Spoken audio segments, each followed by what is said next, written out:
Hi guys, assalamualaikum. For today's video ay gumawa ako ng patay saka cinnamon kasi pupunta kami sa Hadika or sa Cornex dito sa Alcobar. So pupunta kami doon kaya pinagawa ako ng amo ko na patay saka cinnamon para dalhin at doon sila inom ng mga tea.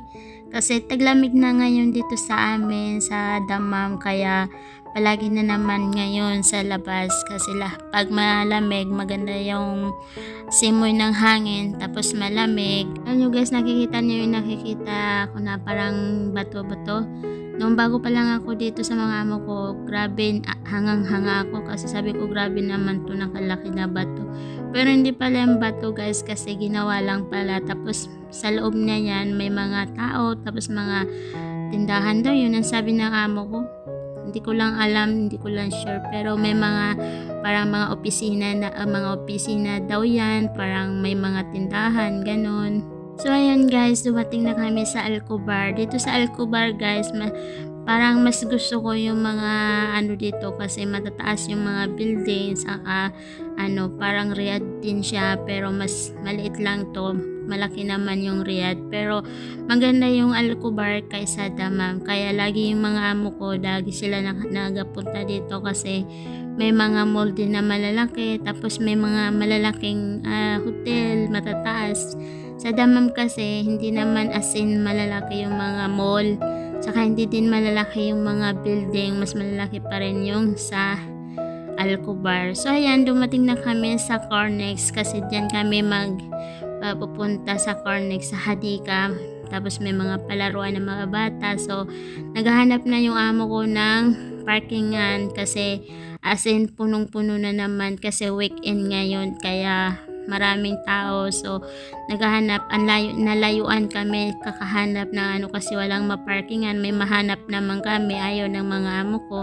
Ayan guys, yung tower ng Cornex. So pag malapitan yan, maganda siya. Tapos ma-amazing ka talaga kasi nasa dagat siya nakatayo. Pero hindi naman sa gitna ng dagat talaga. So pagka mga ilang segundo, nakahanap din kami na mapwestuhan kasi as in maraming tao. So mahirap mag-parking.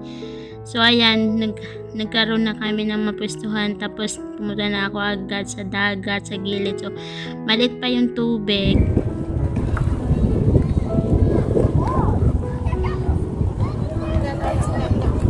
So ayun, pagkatapos ko simuin yung dagat kasi sobrang ganda, tapos hindi mainit, tapos naririnig mo yung mga hangin ng dagat, tapos press.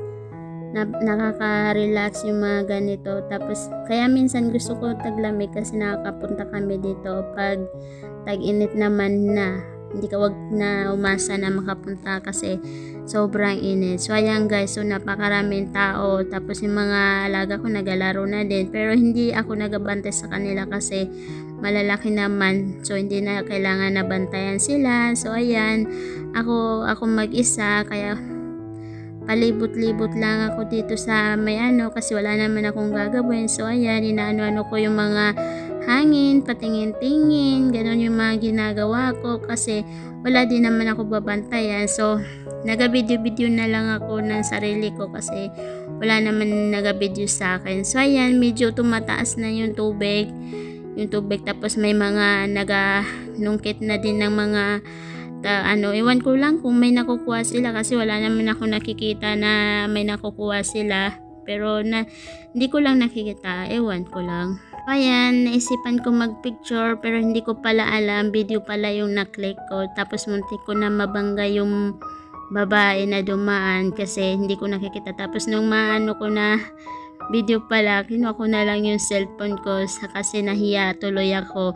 So ayan, pinagbantay ako ng mga amo ko sa pwestuhan namin kasi naglakad-lakad sila kasi inano din nila yung mga tao, tapos yung mga hangin ganyan. So ako yung nagbantay. So ayan, paupo-upo tapos tingnan yung mga tao na kung ano mga ginagawa nila.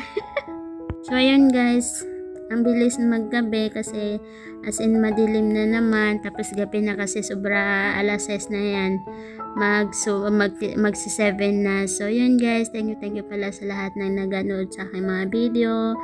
So, see you guys. See you next my video. Don't forget to like and subscribe.